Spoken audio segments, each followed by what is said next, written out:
Trevin Giles versus Gerald Meerschaert takes place on the main card of UFC on ESPN 5, Covington versus Lawler, Newark, New Jersey. It's a great fight. It's a great fight, okay? Trevin Giles coming off his first loss. Gerald Meerschaert, a mainstay of the UFC, coming off 2 losses in a row, but you know, we ain't going to talk about them. His last loss arguably could have been a win over Kevin Holland, who's been gifted a few decisions in his UFC career so far. So we're going to count it as maybe he's not really coming off a loss. Okay, he's coming off a technical loss. He still had a good performance. He didn't get, like, destroyed or anything. He didn't get dominated. You know what I'm saying? Trevin Giles, though, the problem. I'm a problem. That's what Usman says. The problem Giles is a problem at the weight class. He did lose to Zach Cummins, which I swear to God, guys, that fucking hurts me to even say. The Cummins brothers getting wins should not be a thing anymore. Should not be a thing anymore. If Zach Cummins is getting a win in the UFC, you maybe not be ready. Okay, but I did see in that fight with Trevin Giles, I rewatched it. He's so hesitant. And I wonder if that was just one of those fights for him. It's his first loss of his career. Maybe his second. No, his first loss of his career was against Zach Cummins. Got submitted in the 3rd round. And I saw in the first 2 rounds, he was so looking for the perfect knockout shot, which I haven't seen from him before. If you watch his fight versus, what's the guy? Antonio Braga Neto. Okay, if you watch that fight, he picks him apart from the outside. He jabs, he 1-2s, then he 1, and boom, he lands the 2. Right down the pipe. It's not him waiting for huge shots like he was in the Zach Cummins fight. I do think he's going to get this win. I think that Gerald Meerschaert, it's a comparison of motivation. Okay? Gerald Meerschaert's had some losses that he probably shouldn't be losing at this part of his career. He should be experienced enough not to be losing fights. He did lose to Jack Hermansson. He lost to Thiago Santos. Before that, he was in a pretty good... He's had a lot of fights in the UFC compared to Trevin Giles. Okay, he's over double the fights that Trevin Giles has had in the UFC. He's been on the main stage.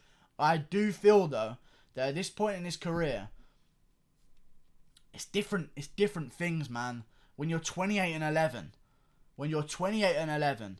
and you're 4-3 in the UFC, and you're 31 years old, there's different motivations, man. There's just a different level of motivation. Fair enough, if you're coming off 2 losses, you want to fight for your career, and you want to still do this, and you want to prove that you still got it. But when you're Trevin Giles, and you were undefeated for so long, forced never to change problems in your game because there's no problems to be shown yet.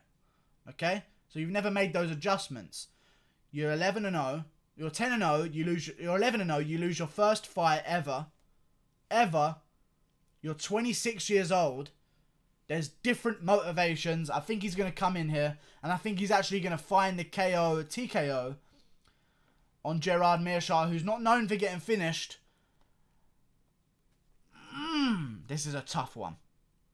But I do like Trevin Giles' positional dominance when he's in grappling situation. He's not like Kevin Holland. Kevin Holland in the Gerald Meerschaert fight almost submitted Meerschaert a couple times.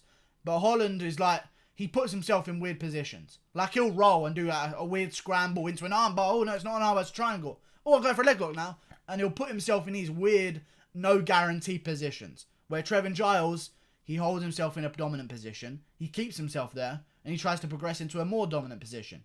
He very rarely finds himself in a bad position because if there's grappling, he's instigating a takedown. If you're grappling and clinching with someone against a cage, the guy who wants to keep it standing is immediately at a disadvantage because there's no win for them. You know, if you're a good clinch guy, if they break, you're going to get straight back on him.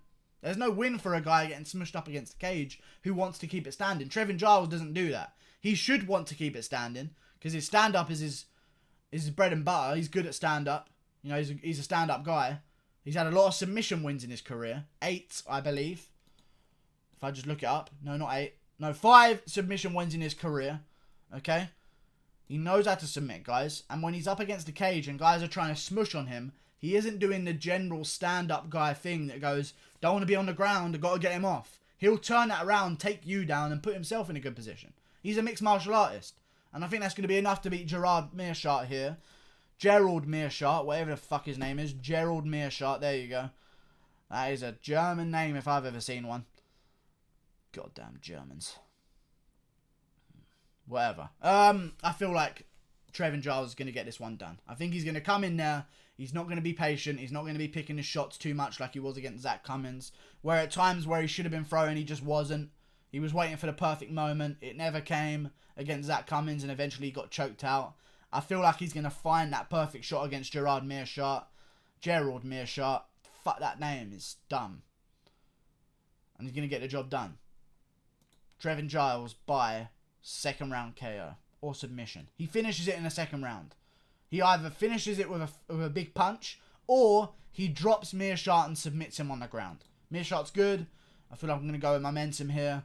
Trevin Giles has everything to fight for. I feel like Meerschaert less so. Like and subscribe. Thanks for watching. Click that there. Goodbye.